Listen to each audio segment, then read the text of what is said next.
What's up, fight fans? This is Kurt DeVille with Counterpunch Boxing News, and I got some new news concerning Anthony Joshua. Anthony Joshua has been the hot topic in the heavyweight division for quite some time now.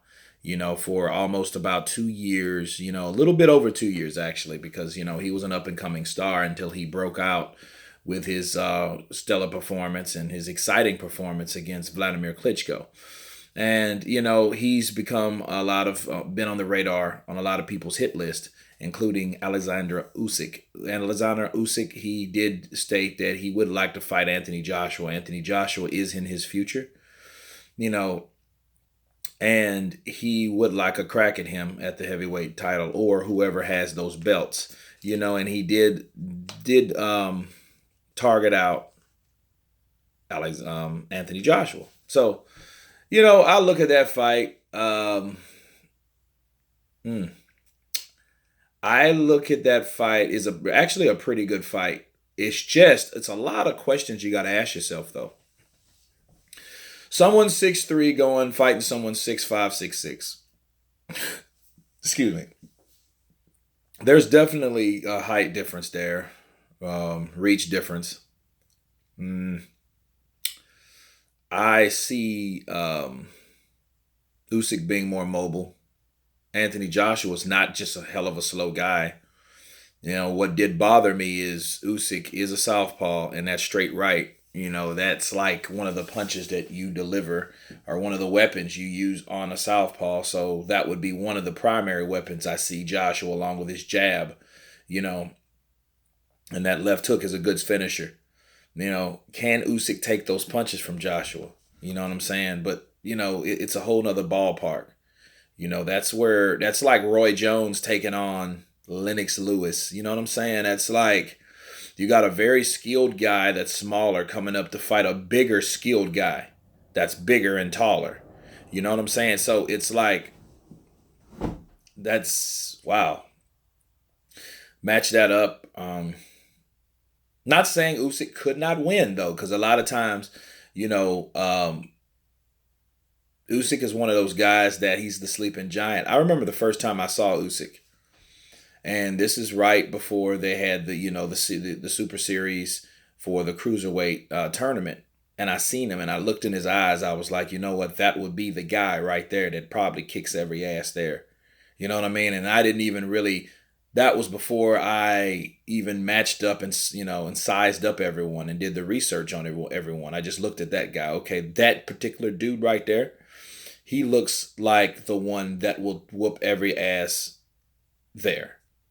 And indeed, he was that guy. It was just something about him. He's just he is definitely above ordinary. You know what I mean? He's extraordinary. Now. To just call him one of those special fighters, you know what I mean? I don't know, but he has done a lot of things in 16 fights than a lot of people has done in 40. You know what I mean? So, I think that him and his success, he's coming along similar to AJ, similar to Anthony Joshua, because these guys have done a lot in a short amount of time professionally. So, it would definitely be a super fight. It would definitely be in London or the UK. And I give him a shot. It's just if Anthony catches him, or Deontay, you know what I'm saying? Really White too, to a certain degree, but more than likely Deontay and Anthony Joshua, man, those guys can hurt you with their punching power,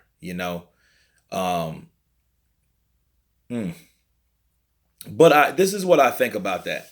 I think that Oleksandr Usyk, if he fought any of those guys, if he ever get in the ring or when he gets in the ring with one of those dangerous guys, I think he would be like he calls invisible. I think he would be truly invisible in there. I don't think that he would be that guy that likes to trade. I think he, maybe he let his guard down a little much and he loosened his defense to just a tad in the Bellew fight.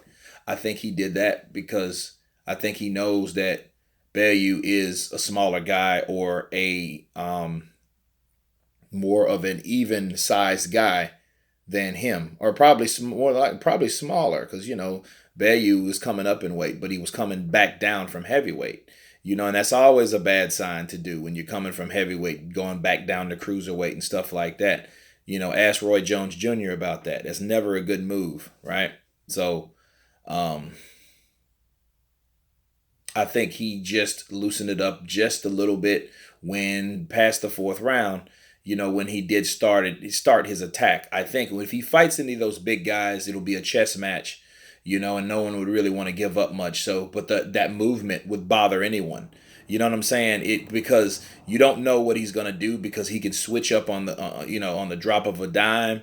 And I believe he will truly be invisible. And you know what? He would have to be. He would absolutely have to be invisible against someone like Deontay Wilder or Anthony Joshua. You know what I'm saying? And I threw Deontay in there because he is one of the heavyweights, and as of now, he does carry that belt. He had it longer than any other heavyweight around. I'm not sure about Tyson Fury. I don't think Tyson Fury hits hard enough. That would be a great fight too. But we're talking about AJ. AJ, I think would fight him. But mind you, Povetkin gave AJ problems, and he was a small guy. He was able to get in the inside of AJ's guard. If Usyk can do that, it could be a similar fight like Pacquiao De La Hoya. You know what I'm saying? So since we're looking at that like that, we're looking, okay, well, hey, can this particular fight can he be effective in a fight like that? Because I gave Pacquiao no chance against De La Hoya, and Pacquiao demolished him, retired this guy. So, you never know. I mean, even though De La Hoya was older, he was like 35, 36, something like that. But he still got the win, and it was a very surprise to De La Hoya to see the speed on this guy because he was a smaller guy. That was his perk. That was his advantage. So, if Usyk can execute that, it could be a very challenging fight. But anyway, that's my thoughts about it, guys. You guys tell me what you think about Oleksandr Usyk versus Anthony Joshua. Of course, please subscribe. And you guys been counterpunched. Peace.